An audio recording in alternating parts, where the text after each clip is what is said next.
suis content de revenir dans mon milieu.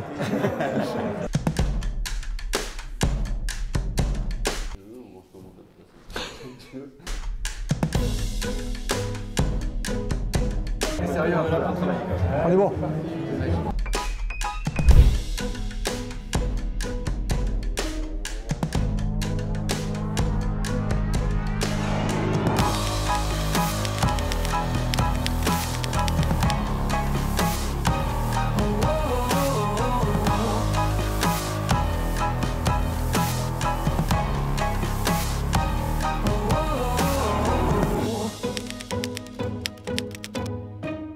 Perso, je n'ai pas de doute que ça va durer encore de nombreuses années parce que pour faire du ski, pour glisser, il n'y a pas besoin de 3 mètres de neige, même s'il y a un changement climatique, même si on a des conditions qui vont peut-être certainement se dégrader avec le réchauffement climatique, on aura toujours de la neige pendant de nombreuses années dans la plupart des stations françaises et ça, c'est la réalité. C'est un vrai équilibre et ça se travaille encore plus avec les nouvelles générations qui nous ont rejoints. Hein. Les jeunes sont encore plus sensibles que nous sur ces aspects-là. Et du coup, on ne réfléchit plus tout au ski.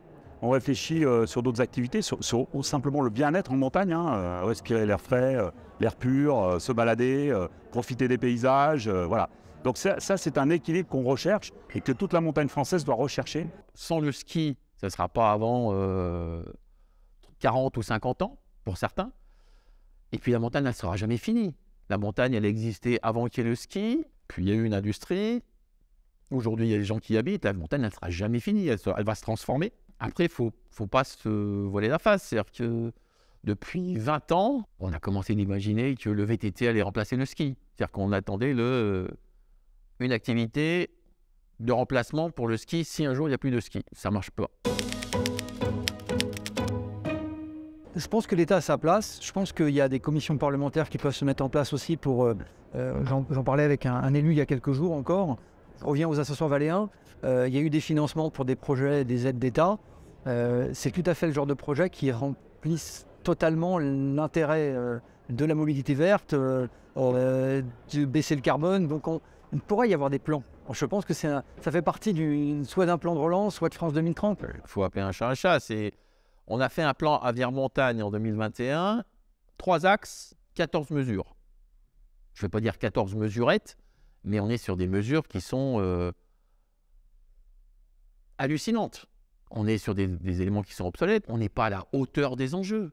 Ce serait clairement l'idéal, hein, qu'il y ait un vrai plan montagne qui soit mis en place, mais avec un conseil de gouvernance qui soit un conseil de sages et qui soit capable de voir à long terme, de ne pas surréagir à ce qui peut être mis sur les réseaux sociaux, parce que c'est un petit peu la problématique du monde actuel. Hein. Si le plan avenir montagne est d'une médiocrité aussi forte, c'est parce que l'État fait plus son boulot de régulateur. Ouais, je suis persuadé qu'il va falloir que ça parte de haut pour arriver à transformer. Parce qu'on ne peut pas continuer à avoir des opérations au coup par coup sur des sites de rénovation. Voilà, il faut qu'il y ait une vraie grosse réflexion pour aider à la transformation. La transformation, tout le monde l'a en tête, mais évidemment, il y a un moment donné, il y a sur certains sites, comme des sites d'altitude très renommés, il y a une certaine spéculation qui bloque un petit peu la transformation et qui empêche un peu les élus d'aller au bout de leur réflexion, au bout de ces ambitions-là. On a eu un phénomène les fameuses stations intégrées, on les a présentées comme ça, comme des stations qui s'étaient construites autour d'un opérateur unique. Elles se sont ensuite désintégrées, il y a eu la crise immobilière et différents phénomènes. Peut-être qu'il va falloir réintégrer, c'est là où les questions de gouvernance se reposent. Mais la somme des intérêts particuliers est tellement divergente qu'on n'arrive pas à faire un projet commun, même si c'est pour une question de survie. Valseny, on va lancer d'ici quelques jours notre site direct de Valseny qui va inciter les clients à acheter des transports décarbonés pour venir nous voir. Et on va leur offrir une ristourne sur le forfait pour les plus vertueux. Pour moi, depuis maintenant quelques années, on a fait notre analyse carbone. On se rend compte à quel point que c'est le transport qui est l'exposition carbone la plus élevée du skieur. Travaillons-nous pour essayer de trouver ces solutions-là et apporter des solutions de transport qui aide nos clients en termes énergétiques, impact carbone, proximité. La mobilité douce, on est à fond sur tous les projets. On a parlé de la télécabine de Bride qu'on a rénovée il y a 2 ans, évidemment pour les championnats du monde, mais aussi pour se dire, il faut aussi que ça serve de liaison et de transport du personnel, pas uniquement de la clientèle, les gens qui montent tôt le matin, qui descendent tard le soir, et supprimer, décarboner un petit peu le transport. Il faut voir que nos remontées mécaniques et nos transports par câble, on a bénéficié de 80 ans d'expérience dans le monde de la neige pour l'adapter à l'urbain. Et on se rend compte que l'urbain nous aide aussi dans la neige aujourd'hui. On voit bien à quel point la disponibilité, l'efficacité énergétique, la maintenance des appareils va bénéficier aussi à nos clients historiques neige. Donc on voit bien qu'on est dans un cercle vertueux par rapport à ça et que ces remontées mécaniques d'un point de vue technologie sont les mêmes. On voit qu'on est très proche du démarrage du projet de Grenoble, par exemple. Et c'est important de montrer aussi que cette technologie répond absolument à des besoins de mobilité. Valseny, nous sommes la première station à avoir acheté une dameuse de série 100% électrique. Elle est sur le terrain actuellement, ça marche très bien.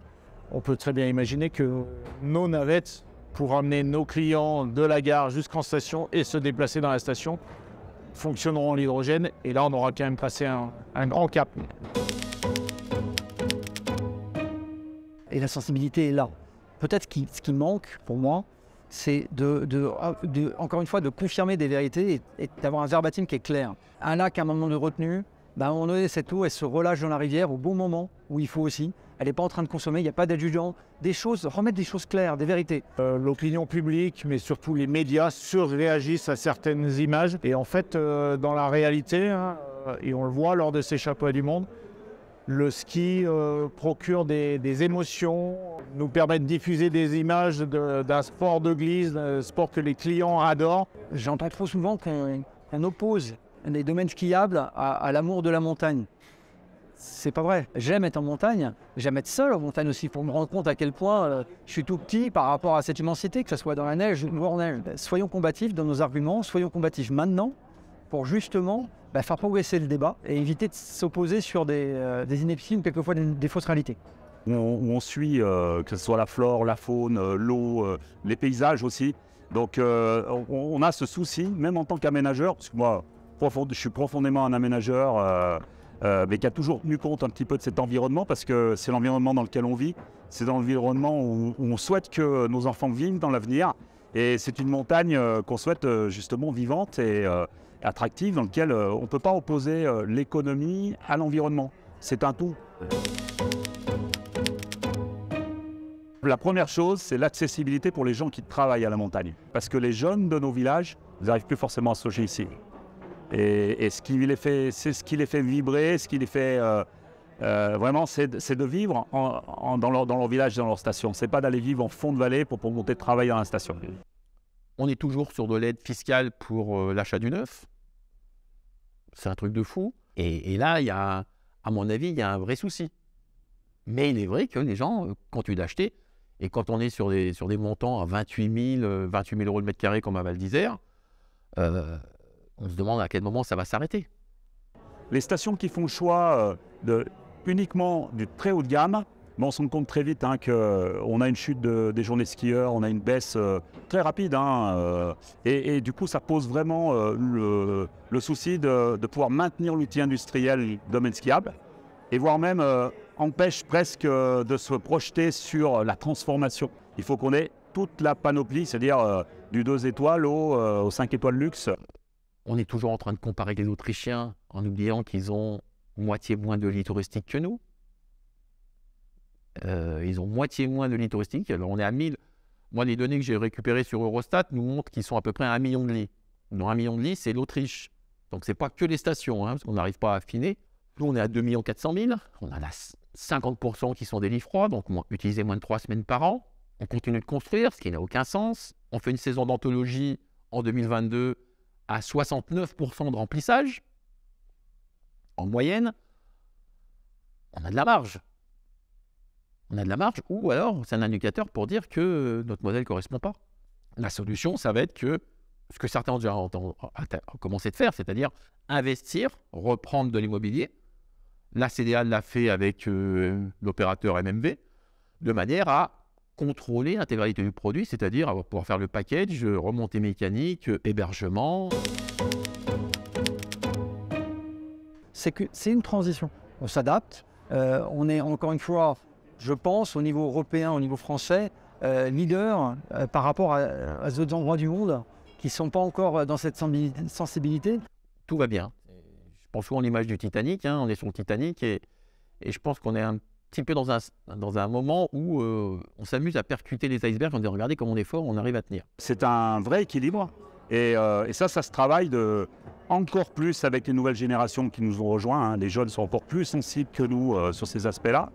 Et du coup, on ne réfléchit plus tout ski. On réfléchit sur d'autres activités, sur simplement le bien-être en montagne, hein, respirer l'air frais, l'air pur, se balader, profiter des paysages, voilà. Donc ça c'est un équilibre qu'on recherche et que toute la montagne française doit rechercher.